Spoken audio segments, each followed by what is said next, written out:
Hello everyone, आज के session में हम कुछ पेपर 1 के क्वेश्चंस को सॉल्व करने की कोशिश करेंगे। तो चलिए शुरू करते हैं और अपकमिंग यूजीसी नेट जून 2026 के लिए प्रिपरेशन करते हैं।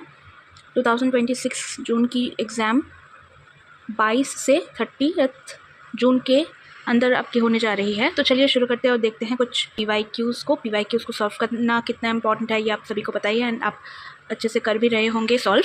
तो चलिए शुरू करते हैं। मैच द फॉलोइंग का क्वेश्चन है। यहाँ पे वेस्ट वाटर ट्रीटमेंट का प्रोसेस पूछा गया है। Ozonation, aeration, flocculation and screening. तो आपने पढ़ा होगा तो आपको वो सारी स्टेजेस पता होंगी। यहाँ पे 1 बाय 1 हम देखने की कोशिश करते हैं।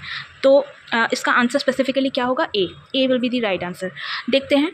ओजोनेशन मतलब ये एक डिसइंफेक्शन की प्रक्रिया है। उसके बाद आता है आपका एरेशन। तो यहाँ पे आयरन और मैंगनीज को रिमूव किया जाता है एरेशन के माध्यम से। तो यहाँ पर बी का 1 आ जाएगा। इसके बाद फ्लक्लेशन सी का 4 होगा, यानी कि very small particles are clustered together. Small particle को एक साथ क्लस्टर किया जाता है या एक साथ उन्हें बांधा जाता है। उसके बाद डी मतलब स्क्रीनिंग। तो स्क्रीनिंग किसे कहते हैं हम? जो लार्ज पार्टिकल्स है, लार्ज सॉलिड्स हैं, उन्हें रिमूव करने की प्रक्रिया को हम स्क्रीनिंग कहते हैं, जो सबसे फर्स्ट में आता है, बिल्कुल पहले आता है स्क्रीनिंग। उसके बाद ग्रेजुअली आपको चीज़ें देखने को मिलती हैं। ये प्रोसेस आप याद कर लेना, this is important. Waste water treatment काफ़ी बार पूछा गया है, पीवाईक्यूज़ में आपको बहुत सारे देखने को मिलेंगे। तो नेक्स्ट क्वेश्चन की तरफ हम आगे बढ़ते हैं। Okay, now this is the second question of the session. देखते हैं क्या कह रहा है यहाँ पे। Which of the following is not considered as self generated feedback. तो यहाँ पे कौन सा इनमें से सेल्फ जनरेटेड यानी कि खुद से जनरेट किया हुआ फीडबैक का पार्ट नहीं है? It is not considered. Assurance is not considered as self generated feedback.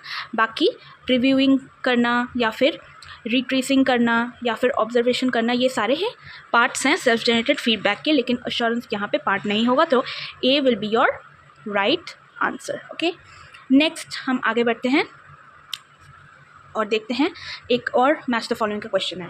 Question number 16। इसका आंसर आपको यहाँ पर जो देखने को मिलेगा वो होगा डी। ठीक है, D will be your right answer. तो देखते हैं यहाँ पे कॉन्सेप्ट्स और इसके साथ साथ मीनिंग्स क्या कह रहा है। सबसे पहले थ्योरी स्पेसिफिकली आपका क्या होगा, किससे रिलेटेड होगा? Theory is related to what? It is a set of systematically interrelated propositions that explain and predict a phenomenon और ए फैक्ट।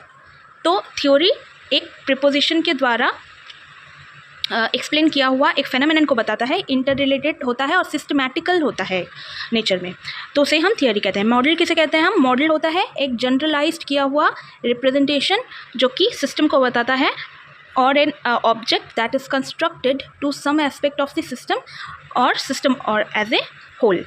मॉडल समझ में आ गया। इसके बाद है सर्वे। सर्वे तो सर्वे करना मतलब कोई आंकड़े को इकट्ठा करना, डेटा कलेक्शन करना, जिसे हम सर्वे के नाम से भी जानते हैं। तो काइंड ऑफ इसी में आ जाता है, ये डेटा कलेक्शन में आ जाता है। It's a data collection technique using questionnaire या कुछ सेट ऑफ क्वेश्चंस के द्वारा।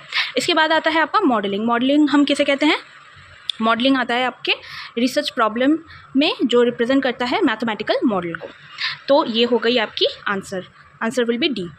नेक्स्ट क्वेश्चन की तरफ बढ़ते हैं आगे। Question number 12। Now criteria for hypothesis research का क्वेश्चन है। देखते हैं हाइपोथेसिस कंस्ट्रक्शंस आर। कुछ क्राइटेरिया आपको दिया है, तो देखो आप 1 बाय 1 क्या क्या है। It should describe one issue only, it should describe many issues, it should specify variables between which the relationship is to be established, it should be specific and precise, of course होना ही चाहिए, it should be empirically testable, हाँ testable होना चाहिए empirically, scientifically, whether it is right or wrong। तो आपको सही statement पहचानना है। यहाँ पे 12 का राइट आंसर हो जाएगा ACDE, ACDE, ACDE। 12 का C will be your right answer, ACDE। B नहीं होगा। It should describe many issues, ये बहुत सारे इश्यूज़ को डिस्क्राइब नहीं करती है। यहाँ पर बी को एलिमिनेट करना है आपको, बी को आपको एलिमिनेट करना है, बी को हटा देना है और आपको राइट आंसर मिल जाएगा which is C. Fine, next आगे बढ़ते हैं हम। Question number 9। देखो एक रिसर्च का एक और क्वेश्चन है यहाँ पे और बहुत ही सिंपल क्वेश्चन है। क्या है? क्या रिसर्च नहीं है, नॉट ए रिसर्च। यहाँ पे आंसर जो होगा मैं बता देती हूँ आपको, सी होगा। क्यों? रिसर्च इज़ बेस्ड ऑन, आप पढ़ के देख सकते हैं अपने according, it is based on A common sense knowledge. ये कॉमन सेंस बेस्ड नॉलेज को नहीं बताता है, बल्कि ये कुछ साइंटिफिक स्टडी को बताती है, based on the accumulated experiences and belief of the people. नहीं, ये नहीं है। Research is not the definition, this is not the definition of research, बल्कि ये सिस्टमैटिक अप्रोच है, objective attempt to study a problem को सॉल्व करने के लिए, एक पर्पसफुली एक प्रॉब्लम को सॉल्व करने के लिए, जहाँ पर एक कुछ प्रिंसिपल्स को फॉलो किया जाता है। केयरफुल और इन्वेस्टिगेशन है, ये एक फेनोमेनन को बताती है और एडवांसिंग नॉलेज के बारे में भी ये बात करती है। तो जहाँ पर 1, 2 और 4 में जितने भी जो भी इन्फॉर्मेशन लिखे हुए हैं वो बिल्कुल ही सही है रिसर्च के ऊपर, लेकिन यहाँ पे सी नहीं होगा, सी नहीं आता है। और ये एक सिस्टमैटिक इन्वेस्टिगेशन है जो कि सोल्यूशन, प्रॉब्लम की सोल्यूशन को फाइंड आउट करने में हेल्प करती है। So the right answer is see here. आगे बढ़ते हैं नेक्स्ट क्वेश्चन की तरफ। What among the following are some media organizations? Media organisations कौन कौन सी हैं ये आपको बतानी है। Now the right answer will be A, C and D. Registrar of Newspaper for India, RNI. C, Audit the Press Council of India and Audit Bureau of Circulation Limited, यानी कि ABC, PCI and RNI. Fashion technology तो part नहीं होगा, और school of mass communication ये भी part नहीं होगा, university school of mass communication ये भी पार्ट नहीं होगा, और national institute of fashion technology NIFT ये भी इसका पार्ट नहीं होगा। यानी कि बी और ई को आपको एलिमिनेट करना था, इसी से आपका आंसर आ जाएगा सी, ए, सी एंड डी। तो यहाँ पर 44 का आंसर है सी।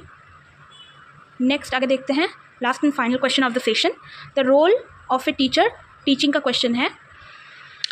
The role of a teacher in supporting experiential learning can't be of a, वो किसका एक तौर पर हम नहीं देख सकते, मतलब कि टीचर किसका काम नहीं कर, किसका रोल अदा नहीं कर सकता। टेक्नोलॉजी, ठीक है, टेक्नोलॉजी का वो बराबरी नहीं कर सकता कभी भी। टीचर है, टेक्नोलॉजी है।